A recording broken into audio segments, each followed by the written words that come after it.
Cabbage carrot తురుముకొని పెట్టుకోవాలండి. అందులో ఒక tablespoon cornflour, tablespoon మైదా, ఒక సరిపడేంత ఉప్పు, పసుపు, ఇంకా ఉల్లిపాయ, పచ్చిమిర్చి అన్నీ వేసుకొని బాగా కలుపుకోవాలండి.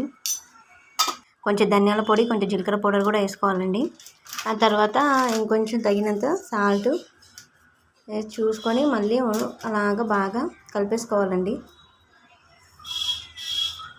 బాగా కలిపేసుకున్నాక అలాగ ముద్దగా కలిపేసుకొని ఆ తర్వాత చిన్న చిన్న ఉండలుగా అయితే రెడీగా చేసి పెట్టుకోవాలండి.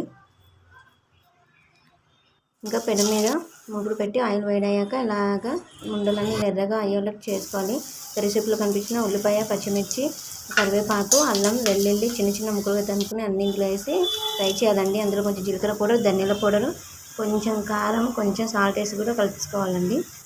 ఆ తర్వాత టమాటో సాస్ కొంచెం వేసుకోవాలండి. ఒక టేబుల్ స్పూన్ టమాటో సాస్, ఒక టేబుల్ స్పూన్ సోయా, ఒక టేబుల్ స్పూన్ వెనిగర్ వేసుకొని బాగా కలిపేసుకోవాలండి.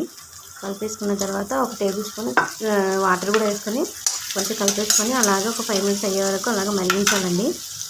ఆ తర్వాత రెడీగా పెట్టుకున్న ఈ ఉండలు అయితే ఇందులో వేసుకొని అలాగే చేసుకోవాలండి. అంతేనండి, చికెన్ మంచూరియా రెడీ అయిపోయింది. అంతేనండి.